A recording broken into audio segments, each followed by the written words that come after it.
Hello there, Guardians. This is DJ. So, I had a couple requests to show how I've done glitches and stuff like that. So, I thought I'd make this video to show some basic understanding of how I interact with certain barriers and to show ways around them. I will also be giving some tips on how to navigate and what to watch out for while you're outside the map. So, to sum it up, I will more or less include stuff like push barriers, which are barriers meant to keep you within the game's playable area. Ceiling barriers, which is basically a type of push barrier that only pushes you down. Sparrow clipping, basically using the sparrow to bypass areas. Speed barriers, as the name suggests, these types of barriers require speed. Bypassing these barriers is what lets you go to the top of the Citadel in Venus, see the splicer structure in the raid, and access the deepest parts of the Vault of Glass, which were once thought impossible to reach while in patrol. So, let's get started. Push barriers. There's a couple of ways to deal with push barriers. Learning to use your sword is one. Using a sword, you can force yourself inside the barrier with an uppercut right on the edge of the push barrier. You can time your uppercut by running into the barrier and swinging as it begins to push you back. You can also do a basic slash immediately inside the barrier before it pushes you back to keep you in place, making it easy to follow up with an uppercut. This method can be used on top of some of the buildings to force your way past the push barriers. This will allow you to fall into gaps in the environment or to help you get across smaller push barriers into different sections.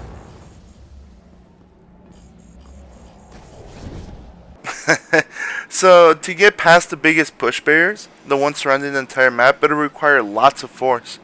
So, before showing you those methods, let's get an idea of how the Destiny maps are structured. So, using my graphic designing skills, I made this sample Destiny map. Inside the green lines is the playable area, which is where your guardian is supposed to be at. The orange here represents the push barriers that keep you inside the playable area. The red represents the death barrier that's under maps.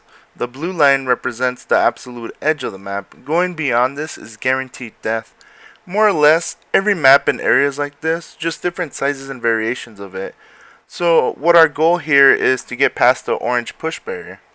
Some of the ways you can get past the push barriers is by using enemy vehicles. On the Dreadnought, you can just board the ship and be forced out of the side push barrier. On Mars though, these ships head straight up and make you phase through them once you hit the push barrier. The way of getting past the push barrier is by using your sparrow on top of the ship.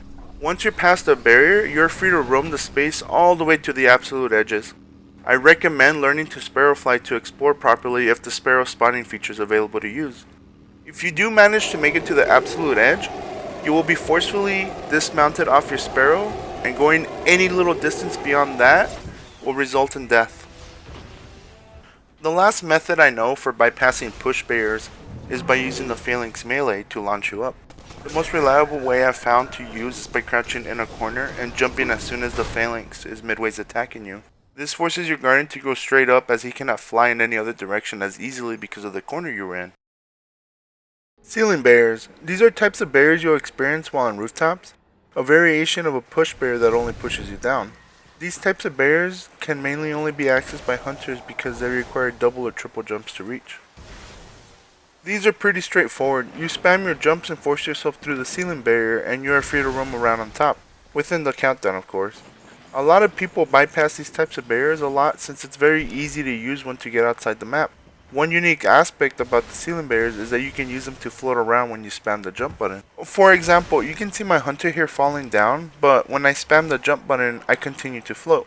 I slowly start to descend though as the ceiling barrier is pushing me down. While floating, you don't actually use any of your jumps. Notice how my hunter, as soon as he's out of the ceiling barrier, he suddenly used his jump. So as you saw, if you spam the jump button while inside the ceiling barrier, you float. But this isn't always the case.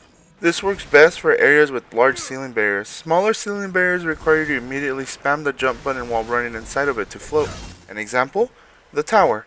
Notice my guardian floats for only a second before falling down. A combination of running and spamming the jump button allows for my guardian to reach even greater distances while floating.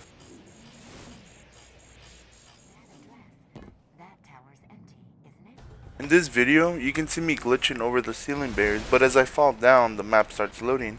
Using the floating technique, this allows me to bypass the loading zone and gives me access to this unloaded part of the map. There's many ways to use a sparrow for glitching. A basic one is using it to get inside gaps in the walls. You can also bypass thin structures and jump through them. Some of them take a bit more work, such as these doors. What you want to do is hold your left stick as far left as you can while pressed against the door. Your right stick will slightly be at an angle towards the left as well. You want to press square and then immediately, almost simultaneously, press L1 for the side boost, while slightly moving your right stick left more to control your dismount. You can also use sparrows to go through the ground. Go to any area that has a low ceiling against the wall that you can get under with your sparrow. Using almost the same method, you want to hold your left stick as far left as you can, your right stick hold down as much as you can. Position yourself against the wall at an angle like shown in this picture. You want to leave room for your guardian to dismount your sparrow on the left, but not enough to stand on it. Now press square followed by L1. If done right, you should phase through as such.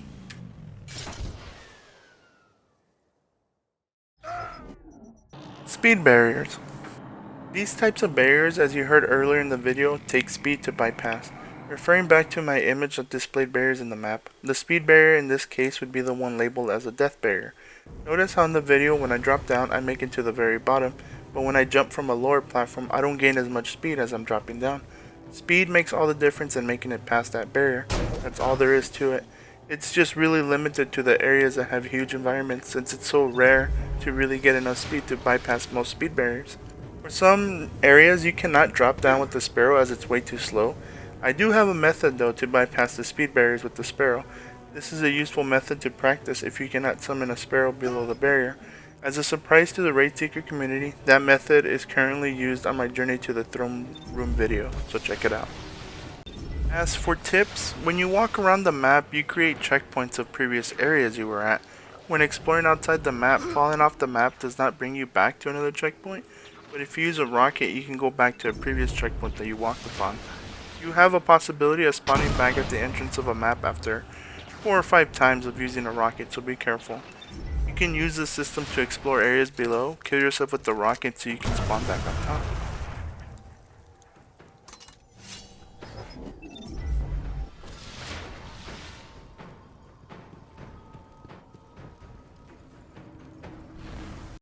Well Guardians, I've covered some of the most used glitches and I hope this helps anyone who is beginning to learn how to glitch around maps. In the future I hope to post more tutorials and glitches to further expand their reaches, so if you're into that, subscribed.